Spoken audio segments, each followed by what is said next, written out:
चलिए आगे बढ़ेंगे और इसी बीच इस वक्त की बड़ी खबर से हम आपको रूबरू करवा दें। बड़ी और अहम जानकारी इस वक्त की जयपुर सीकर हाईवे पर बड़ा हादसा हुआ है और चलती हुई कार में आग लगने की जानकारी इस वक्त सामने आ रही है।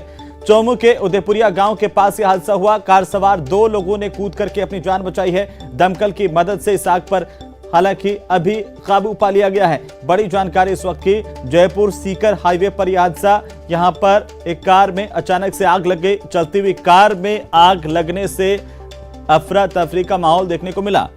उदयपुरिया गांव के पास यह हादसा हुआ।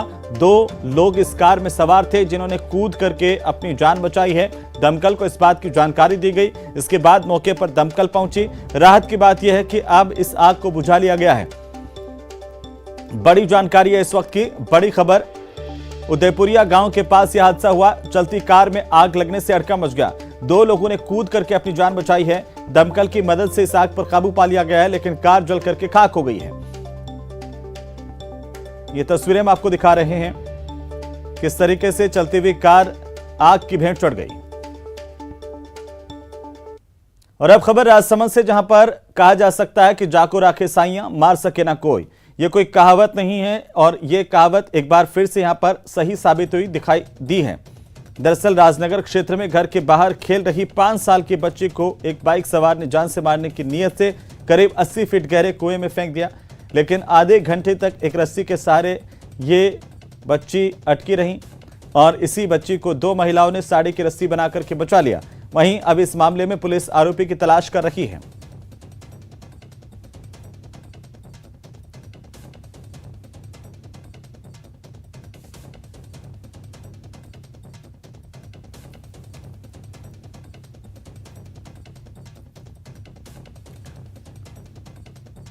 ये कुएं की तस्वीर है, किस तरीके से यहां पर ये बच्ची लटकी रही। 5 साल की बच्ची ने मौत को मात दी है। अब इस बच्ची को बचा लिया गया है और बाइक सवार पर यह आरोप है कि जान से मारने की नीयत से इसने करीब 80 फीट गहरे कुएं में इस बच्ची को फेंक दिया था। राजसमंद की तस्वीरें हैं, चौंकाने वाली तस्वीरें हैं।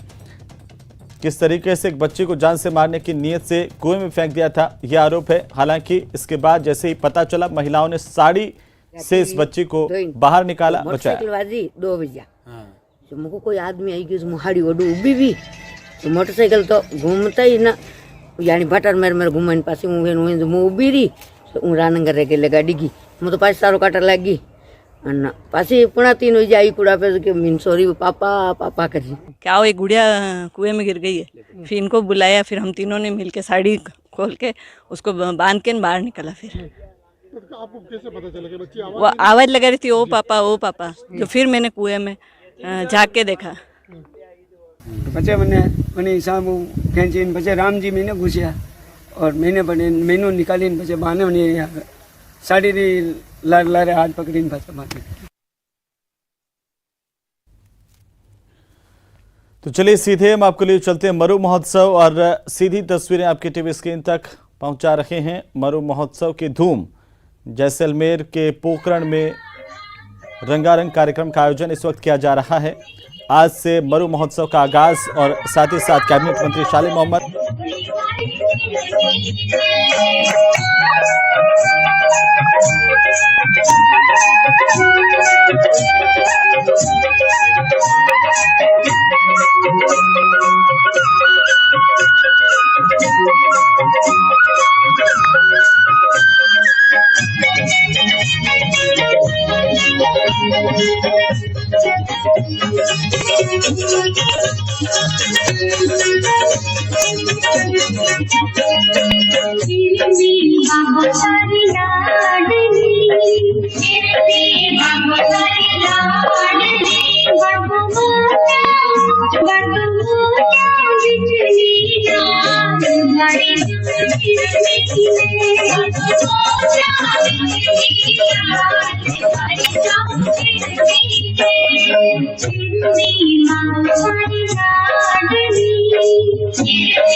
से सीधे हमारे साथ जुड़े हुए हैं श्रीकांत। मरु महोत्सव का आज आगाज और इस वक्त क्या कुछ चल रहा है?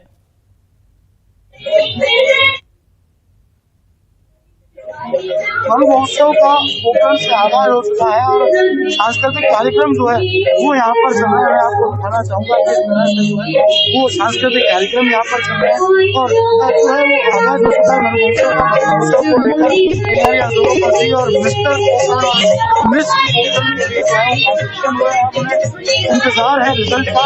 वहीं आरसीए के जो अध्यक्ष है वैभव गहलोत वो भी यहाँ पर मौजूद है। मैं तस्वीरें दिखाना चाहूंगा किस तरह से जो है वो यहाँ पर आरसीए अध्यक्ष वैभव गहलोत यहाँ पर मौजूद है, कैबिनेट मंत्री शाले मोहम्मद यहाँ पर मौजूद है और साथ ही साथ जो है इस कार्यक्रम का लुत्फ उठा रहे हैं। मैं उनसे बातचीत भी करने का प्रयास करूंगा किस तरह से जो है वो आज मरु महोत्सव को लेकर सारी तैयारियां की हुई है। मरु महोत्सव का आगाज पोखरण में, परमाणु नगरी पोखरण में आज मरु महोत्सव का आगाज हुआ है। किस तरह का माहौल है, कैसा उत्साह लोगों में है और आप किस तरह आगाज? देखिए, मरु उत्सव पिछले 40 सालों से लगभग ये मरु उत्सव का आगाज जब हुआ था और इस बार मुझे खुशी है कि माननीय मंत्री महोदय ने आदरणीय साले मोहम्मद जी और अमरदीन जी ने मुझे यहाँ याद किया और मुझे खुशी है कि मैं इस आज के दिन इस पोखरण जो परमाणु नगरी है पोखरण, वहाँ पे मेरा आना हुआ। ये जैसलमेर में होता है मरु उत्सव पर माननीय मंत्री महोदय जी ने एक अच्छी पहल करी कि पोखरण जैसे नगरी में आज इसको यहाँ आगाज किया है और मैं सभी को बहुत बहुत शुभकामनाएं देता हूँ। बात करें अगर तो कोरोना के बाद किस तरह से पर्यटन के उठाव के लिए जरूरी था, किस तरह से इस तरह महामारी आई है मगर अब जब स्थितियां सामान्य हो रही है तो धन्यवाद है आदरणीय साले मोहम्मद जी को, अमरदीन जी को कि इन्होंने पोखरण में ये बड़ा आयोजन किया। निश्चित तौर पे यहाँ पे रोजगार और यहाँ के जो लोकल लोग हैं उनको रोजगार के अवसर मिलेंगे, प्रतिभाओं को मौका मिलेगा। विभिन्न जो प्रतियोगिता है, चाहे मिस्टर पोखरण है, मिस पोखरण है, साफा बांधने की प्रतियोगिता है, इन सबको देखते हुए यहाँ पे निश्चित तौर पे यहाँ के लोकल लोगों को मौका मिलेगा। पोखरण की जनता की तरफ से भी मैं माननीय आदरणीय साले मोहम्मद जी को और अमरदीन भाई जी को बहुत बहुत धन्यवाद। सर, बात करें अंतिम सवालों का, उम्मीदों की नई उड़ान कहाँ तक ले जाने वाली है राजस्थान को? उम्मीदों की जो नई उड़ान है वो राजस्थान को कहाँ तक ले जाएगी? क्रिकेट की बात करें या फिर महोत्सवों की, हर तरीके से इस बार सरकार जो है वो एक्टिव नजर आती है। देखिए, जिससे सामान्य स्थितियाँ अब वापस हो रही, आदरणीय मुख्यमंत्री जी हमेशा इसी सोच के साथ रहे हैं कि कोरोना की ये 2 साल की जो भयंकर महामारी रही मगर उसके बावजूद भी आम आदमी, गरीब आदमी के रोजगार पे कोई असर नहीं पड़े, जो रोजी रोटी है उसके ऊपर कोई असर नहीं पड़े, उसी सोच के साथ प्रदेश की सरकार ने 2 साल काम किया। कहीं ना कहीं जो है वो राजस्थान की जनता ऐसे जो एक अलग जुड़ाव जो है जैसलमेर से भी है सीएम का, और उसको लेकर वैभव गहलोत भी आज यहाँ पर जो है पूरा यहाँ पर मैं तस्वीरें दिखाना चाहूंगा किस तरह से जो है वो कार्यक्रम का आगाज हुआ था, जिसके बाद कार्यक्रम धूमधाम से चल रहा है। यहाँ की ये तस्वीरें साफ बयां करती है कि लोगों में कितना जो है वो उत्साह देखने को मिल रहा है। यहाँ पर आप तस्वीरें देख सकते हैं, यहाँ पर कुछ प्रतिभागी भी है महिला अरेस्ट के लिए, इससे भी बातचीत करना चाहूंगा किस तरह दिखाई देता है, किस तरह से मरु महोत्सव को लेकर तैयारी सुनाई देता है। प्रेम और भाईचारे की कहानी सदियों पुरानी है, हमको आपस में मत बांटो, हम सब तैयारी की हिंदुस्तानी है। हमने बहुत अच्छी तैयारी की थी, साथ मिलकर तैयारी की थी कि न हिंदू न सिंह न मुसलमान चाहिए, इन सबसे पहले हमको इंसान चाहिए जिसकी शान का डंका बजता रहे इस दुनिया में। हमको बस वही प्यारा हिंदुस्तान चाहिए। आवाज नहीं आ रही। शुक्रिया, बहुत बहुत धन्यवाद। कितना उत्साह है लोगों में, बच्चों में, युवाओं में? हमें तो बहुत है सर, हमने बहुत मजे किए, लेकिन करते हुए हमें बहुत मजा आया। बहुत अच्छा है किया। श्री केवड़ाराम, श्री घनश्याम सिंह, श्री कल्लाराम, श्री दुर्जन सिंह भाटी, श्री मदन गोपाल सैन और श्री मोहन सिंह ये प्रतिभागी है।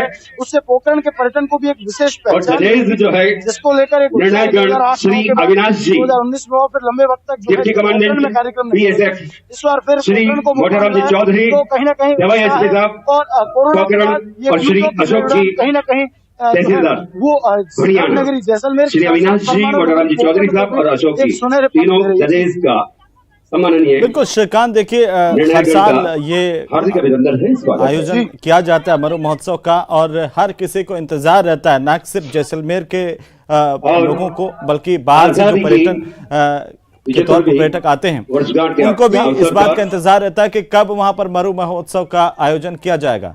SBI का भी जो कंट्रीब्यूशन है, जो सहभागिता है, मैं यहाँ की कुछ तस्वीरें जो है वो दिखाना चाहूंगा। साफा बांध प्रतियोगिता जो है वो यहाँ पर शुरू हुई है और यहाँ पर जो है वो अलग अलग प्रतिभागी आए हैं और इनकी गति और इनकी शेप देखी जाएगी किस तरह से जो है वो फेटा बांधते हैं। और फेटा जो है वो जैसे साफा कहते हैं, जैसलमेरी भाषा में इसे फेटा कहा जाता है। लहरिये का ये साफा गुलाबी रंग कहीं ना कहीं आकर्षित करने वाला, इसको लेकर तैयारियां की जाती है। सबसे कम समय में सबसे अच्छा जो है साफा बांधने वाले प्रतियोगिता का विजेता किया जाता है। इसको लेकर तैयार की जा रही है। मैं आपको ये तस्वीरें दिखाना चाहता हूँ कि किस तरह से इस सबको लेकर तैयारियां की गई थी। मरु महोत्सव उम्मीदों की ये नई उड़ान कहीं ना कहीं ये जैसलमेर की आन बान शान, मरुधरा की आन बान शान साफे से शुरू की जानी है।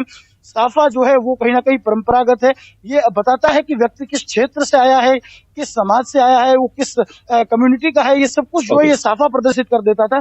और इस साफे की एक पहचान थी। साफा जो है वो कहीं ना कहीं जो है वो शान थी, आन और बान थी। राजस्थान में साफे का एक विशेष महत्व है, उसको लेकर इस प्रतियोगिता को भी यहाँ पर जोड़ा गया है।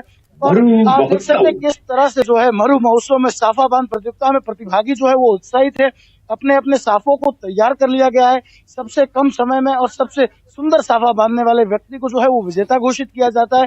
और इनके सबके हाथ में एक ही जो है साफा है। और मैं बता दूं ये करीब 8 फीट का साफा होता है जिसे 11 पेच में बांधा जाता है। इस साफे की एक और विशेषता भी है कि जिस तरह से जोधपुर और अलग अलग जगहों पर अलग अलग साफे होते हैं, उनकी जो है वो उससे अधिक कंफर्टेबल और जो है वो शहर को एक सुरक्षा देने वाला, साथ ही साथ मान और सम्मान का प्रतीक ये जैसलमेर का साफा है। इसे 11 पेच में बांधा जाता है, 11 बार इसे मोड़ा जाएगा। आग के ऊपर अपना आंदोलन प्रारंभ करेंगे। साफा बांधो प्रतियोगिता तो जैसलमेर की नहीं अपनी तो राजस्थान प्रारंभ कर रहे हैं। पोजीशन ले लीजिएगा एक बार आप सभी। ये देखिए किस तरह से जो है एक मैं आपको दिखाना चाहूंगा, एक युवक जो है वो पारंपरिक रूप से साफा बांध रहे हैं। मुंह में जो है वो साफे का एक पल्ला जो है वो डाल दिया गया है। इसे लास्ट में बंद किया जाता है जिससे कि साफा खुले ना, टाइट रहे। और इसे एक शेप देने के लिए कहीं ना कहीं जरूरी है। तो इसे देखने क्या बात है, तालियां बजती रहे। जो है वो पुराने लोगों जो शोर शराबा हो जाए। पोखरण साफे को लेकर नौजवानों की आवाज जी, ये महिलाओं की भी हर्ष ध्वनि। ये देखिए साफा बांध भी लिया है। पहले व्यक्ति मूंछों पर ताव और शान की प्रतीक पर ताव देते हुए जो है बांधे हुए हमारे प्रतिभागियों के विशेष पहचान इस साफा पर आपको गौरवान्वित में सुसज्जित हुई। साफा बांधते ही सीना जो है वो कहते हैं वो हो चुका है सीना प्रतियोगिता के अंतर्गत। उसी के आगे एक व्यक्ति ने जोधपुरी साफा बांध कर बताया। तो वही जो है जिस युवक ने मुंह में जो पंच डाला था, जिसे मैंने बताया था कि एक फेरा डाला गया था जिसे ऊपर फर्री बनाई गई है, उस मैं देखना चाहूंगा कि डी लिखे हुए इस प्रतिभागी ने कहीं ना कहीं एकदम गति से जो है साफे को बांधा। ये जोधपुरी साफे का एक विशेष शेप जो बहुत ही जल्द समय में दिया है। एक आकर्षक साफा बांधने की ये कला कहीं ना कहीं युवाओं में है, तो आने वाली संस्कृति जो है वो युवा पीढ़ी में भी जुड़ी है। इसको लेकर भी इस प्रतियोगिता जजेस जो है ऐसा नहीं कि पहले किसने बांधा है, कुछ अधिकारी जो है ये साफा प्रतियोगिता जो है बांधने का जो एक अंदाज और यहाँ की जो प्रतियोगिता है ये साफ किस तरह से जो है वो ये प्रतियोगिता में लोग बढ़ चढ़ कर सामने आ रहे हैं। सबसे बड़ी बात यही है कि कोरोना काल के बाद पर्यटकों के लिए अभी जो दर्शकगण हमारे बीच में तशरीफ लाए पधारे उन सभी का हार्दिक अभिनंदन स्वागत करता हूँ। धरती पर और जिस तरह से मरु महोत्सव कहना चाहूंगा इस प्रेम भरे वातावरण में बिन प्रेम की दुनिया में इंसान बदलते देखे हैं, आम जन की बात क्या भगवान बदलते देखे हैं। पहुंचेगा 1920 यही दौलत तो मिलती है किस्मत वालों को। उसको प्रेम लेकर की खातिर अब तक हमने लोगों में उत्साह सुल्तान जो है वो बदलते बना हुआ देखे है। हैं। लंबा वक्त हो चुका था, कोरोना में लोग मरु महोत्सव दूसरी ओर 2022 शहर में कई लोगों ने अपनों को खोया, लेकिन इस उत्साह उम्मीदों की जो ये नई उड़ान है, नई उड़ान। कहीं न कहीं उम्मीदों पर जीवन जो है वो चलता है और उसी की आंधियों के बीच महोत्सव की विशेष जो जलता हुआ मिल जाएगा, जो है ये आप उस दिन से पूछना मेरा पता मिल जाएगा। पोखरण के साथ जमीन भक्ति शक्ति त्याग की त्रिवेणी जहां पर साफा प्रवाहित होती प्रतियोगिता रही यहाँ पर है। हुई है। अब इस बात का ऐलान किया जाएगा कि सबसे बेहतरीन साफा सबसे कम समय में आखिरकार किसने बांधा। और आप ठीक कह रहे थे कि राजस्थान के अलग अलग अंचलों के हिसाब से, अलग अलग क्षेत्रों के हिसाब से साफे की शेप जो है, स्थितियां जो है वो बदलती जाती है और वो साफा ही बता देता है कि किस क्षेत्र से व्यक्ति यहाँ पर पहुंचा है, किस क्षेत्र का व्यक्ति है। ये अपने आप में साफे की पहचान है। अलग अलग तरीके से पगड़ी कहें, साफा कहें, और ये साफा बांधो प्रतियोगिता हर बार ख़ास होती है। और ख़ास इसलिए भी होती है क्योंकि बहुत इंतज़ार रहता है इन प्रतियोगिताओं का, चाहे वो भवाई नृत्य का आयोजन हो, साफा बांधो प्रतियोगिता हो या ऊंट रेस हो। बहुत बहुत शुक्रिया हमारे साथ जुड़ने के लिए। आगे बढ़ेंगे। अजमेर में एक युवक का अपहरण करने की जानकारी सामने आ रही है और अपहृत युवक का शव बरामद किया गया है। युवक का यूपी में शव मिला है। अलवर गेट थाने में मुकदमा दर्ज है। पिता ने अपहरण का मुकदमा दर्ज करवाया था। 2 से 3 युवकों पर अपहरण के आरोप लगाए थे। आरोपियों ने युवक की हत्या कर शव को जमीन में दफना दिया था। अजमेर पुलिस ने यूपी से शव को बरामद कर लिया है। जेएलएन अस्पताल में शव का पोस्टमार्टम किया गया है। बड़ी खबर, तो जेएलएन अस्पताल में शव का पोस्टमार्टम किया गया है। बड़ी जानकारी है इस वक्त की। अजमेर में युवक का अपहरण किया गया, अब उसका शव उत्तर प्रदेश से बरामद किया गया है। यूपी में शव मिला है। अलवर गेट थाने में पूरा मुकदमा दर्ज है। इसे लेकर के पुलिस लगातार तफ्तीश कर रही थी। परिजनों की ओर से 2 से 3 युवकों पर आरोप लगाते हुए नामजद मुकदमा दर्ज करवाया गया था। अब इस पूरे मामले का खुलासा आखिरकार अपहृत युवक का शव मिला है।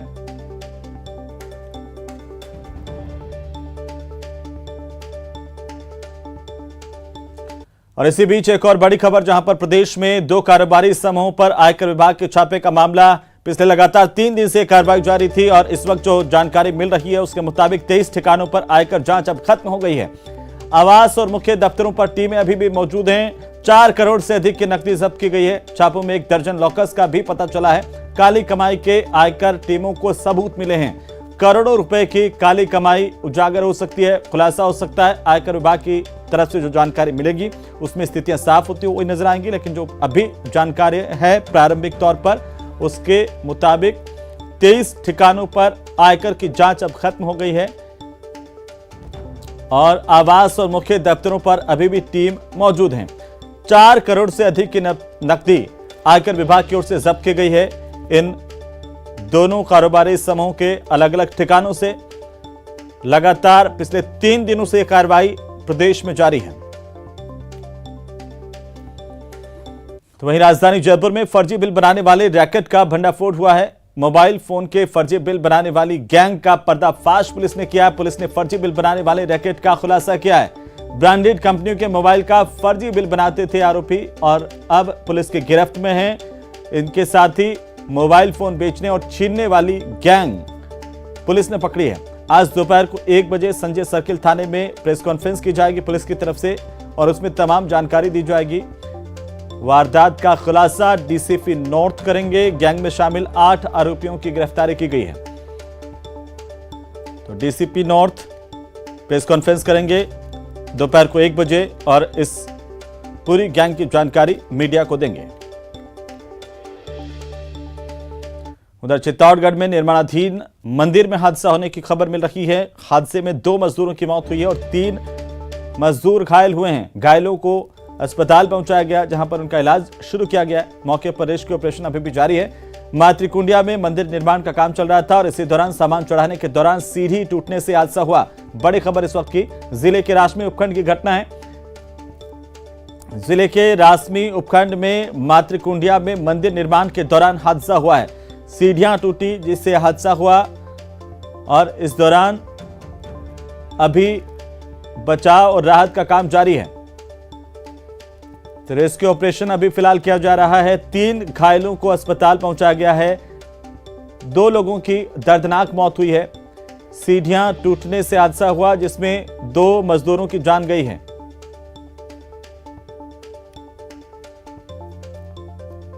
और इसी बीच हम आपको सीधे लिए चलते हैं कोटा के लाखेरी, जहां पर लोकसभा अध्यक्ष ओम बिरला कार्यक्रम में मौजूद हैं। ये सीधी तस्वीरें आपकी टीवी स्क्रीन पर मंच की। केशवराय पाटन को आज कई सौगात मिल रही है लोकसभा स्पीकर ओम बिरला की तरफ से, और मंच पर केशवराय पाटन के विधायक चंद्रकांता मेघवाल भी मौजूद हैं। साथ ही रेलवे के डीएम और अन्य अधिकारी कर्मचारी यहां पर मौजूद। दिव्यांगों और बुजुर्गों को यहाँ एक उपकरण भी भेंट किए जा रहे हैं। शायद मानवता का दीप है। उस